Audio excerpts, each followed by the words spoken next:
भारत 'ਚ कोरोना ਦੇ 13,387 ਮਰੀਜ਼। कल तक की अगर कंफर्म संख्या देखें तो 13,387 कंफर्म केसेज आए हैं। कोरोना ग्रोथ फैक्टर 'ਚ आई कमी। अगर हम 1 अप्रैल से 1.2 के एवरेज ग्रोथ फैक्टर को देख रहे हैं, जबकि इससे 2 हफ्ते पहले यही ग्रोथ फैक्टर 2.1 एवरेज था 15 मार्च से 31 मार्च तक, तो हम पाते हैं कि करीब 40% डिक्लाइन हुआ है ग्रोथ फैक्टर में। 19 सूबियां 'ਚ घटिया कोरोना दा डबलिंग रेट। मैं आप लोगों की दृष्टि में लाना चाहूँगा कि 19 स्टेट्स ऐसे हैं, 19 स्टेट्स और यूनियन टेरिटरीज ऐसे हैं जहाँ पर कि डबलिंग रेट देश के एवरेज से भी कम है। यकीनन ये आंकड़े थोड़ी राहत देने वाले ने, आस बनाने वाले ने कि शायद कोरोना काबू आ जाएगा, पर कोरोना दे मरीजां दी गिनती 'ਚ इजाफा भी लगातार जारी है। पिछले 24 घंटियां 'ਚ 1007 कोरोना पॉजिटिव मामले सामने आए ने, जदों कि 24 घंटियां दे अंदर 23 लोगों ने जान भी गवाई है। कोरोना करके मरण वालियां दी कुल गिनती हुण तक 437 तक पहुंच गई है, जदों कि 1749 कोरोना मरीज सेहतयाब भी होए ने। आंकड़े डराउण वाले ने, पर पंजाब अते चंडीगढ़ लई राहत दी खबर जरूर है, क्योंकि देश दे 19 सूबे अजिहे ने जिथे कोरोना डबलिंग रेट 'ਚ कमी आई है अते पंजाब, हरियाणा अते चंडीगढ़ दा नाम इस विच शामिल है। उस तरीके से अगर देखें तो 13.06% पीपल वो रिकवर हुए हैं। कल तक की अगर कंफर्म संख्या देखें तो 13,387 कंफर्म केसेज आए हैं। लास्ट वन डे के अंदर 1007 केस रिपोर्ट हुए हैं। लास्ट 24 आवर्स में 23 नई डेथ्स भी रिपोर्ट हुई हैं। हम अब तक की अगर स्थिति को देखें तो पाते हैं कि लॉकडाउन से पहले अगर हमारे देश का डबलिंग रेट ऑफ केसेज लगभग 3 दिन था, तो पिछले 7 दिनों को अगर डेटा देखते हैं तो हमारा डबलिंग रेट अब 6.2 डेज है। और मैं आप लोगों की दृष्टि में लाना चाहूँगा कि 19 स्टेट्स ऐसे हैं, 19 स्टेट्स और यूनियन टेरिटरीज ऐसे हैं जहाँ पर कि डबलिंग रेट देश के एवरेज से भी कम है। और वे स्टेट्स हैं केरला, उत्तराखंड, हरियाणा, लद्दाख, हिमाचल, चंडीगढ़, पौंडीचेरी, बिहार, उड़ीसा, तेलंगाना, तमिलनाडु, आंध्र प्रदेश, दिल्ली, यूपी, कर्नाटका, जम्मू एंड कश्मीर, पंजाब, असम और त्रिपुरा। मैं आप लोगों की दृष्टि में लाना चाहूँगा कि ये doubling rate is a product of how we are trying to manage the situation at field level. ये एक ऑनगोइंग प्रोसेस है और इस डबलिंग रेट को और कम करने के लिए और बेहतर करने के लिए हमें अपनी विजिल को उसी हिसाब से, उसी इंटेंसिटी से करना पड़ेगा। कोरोना किस रफ्तार नाल फैल रहा है, यानी ग्रोथ रेट की है, इस बारे भी आंकड़े पेश होए ने। सेहत मंत्रालय मुताबिक पिछले 2 हफ्तियां 'ਚ ग्रोथ रेट ते भी लगाम लगी है। ग्रोथ फैक्टर कैलकुलेट किया जाता है कि जो नए केसेज आए हैं उनको उससे पहले वाले दिन कितने केसेज आए थे उसके प्रोपोर्शन में कैलकुलेट किया जाता है।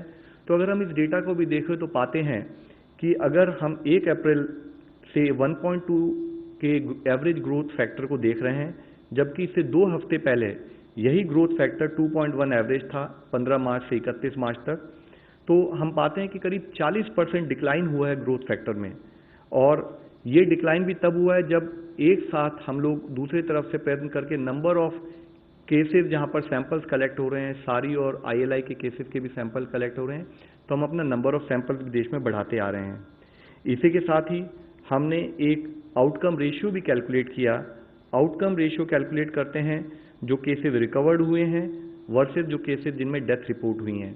मैं आप लोगों की दृष्टि में लाना चाहूँगा कि देश की तरफ से देखें तो हर केस, हर डेथ एक चिंता का विषय है।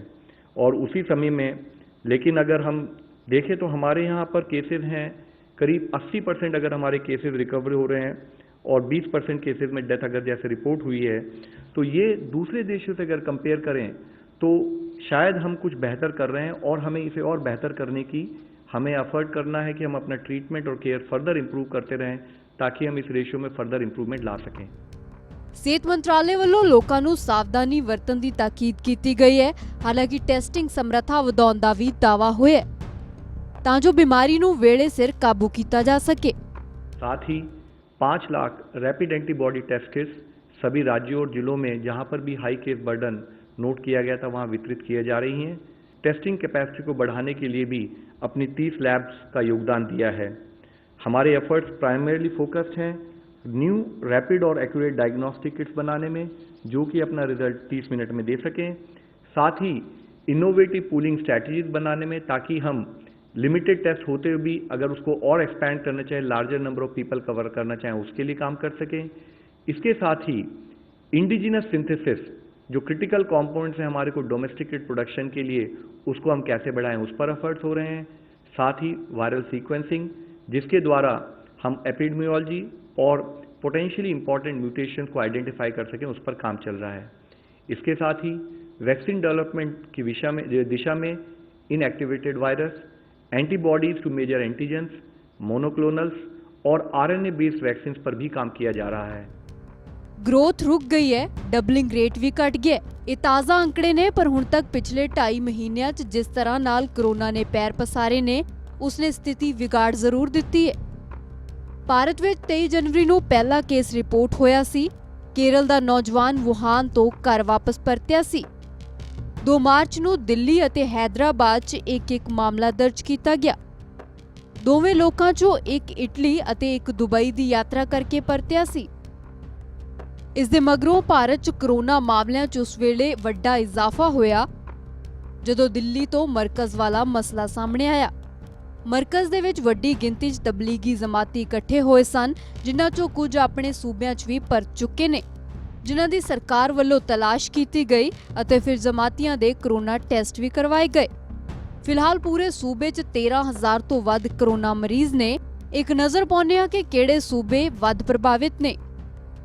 ਮਹਾਰਾਸ਼ਟਰ ਦੇ ਵਿੱਚ 3205, ਦਿੱਲੀ ਦੇ ਵਿੱਚ 1640, ਤਾਮਿਲਨਾਡੂ 'ਚ 1267, ਰਾਜਸਥਾਨ 'ਚ 1131, ਮੱਧ ਪ੍ਰਦੇਸ਼ ਦੇ ਵਿੱਚ 1120, ਗੁਜਰਾਤ ਦੇ ਵਿੱਚ 930, ਉੱਤਰ ਪ੍ਰਦੇਸ਼ ਦੇ ਵਿੱਚ 805, ਤੇਲੰਗਾਨਾ ਵਿੱਚ 700, ਆਂਧਰਾ ਪ੍ਰਦੇਸ਼ 'ਚ 534, ਹਰਿਆਣਾ ਦੇ ਵਿੱਚ 205, ਬਿਹਾਰ ਦੇ ਵਿੱਚ 80, ਜਦੋਂ ਕਿ ਅਸਮ ਦੇ ਵਿੱਚੋਂ 35 ਕਰੋਨਾ ਪੋਜ਼ਿਟਿਵ ਮਾਮਲੇ ਸਾਹਮਣੇ ਆਏ ਨੇ। ਇਨ੍ਹਾਂ ਸੂਬਿਆਂ 'ਚੋਂ ਚੁਣੇ ਹੋਏ 170 ਜ਼ਿਲ੍ਹਿਆਂ ਨੂੰ ਰੈੱਡ ਜ਼ੋਨ ਵਾਲੇ ਹੌਟਸਪੌਟ ਵੀ ਕਰਾਰ ਦਿੱਤਾ ਗਿਆ ਅਤੇ ਇਨ੍ਹਾਂ ਤੇ ਲਗਾਤਾਰ ਨਿਗਾਹ ਰੱਖੀ ਜਾ ਰਹੀ ਹੈ।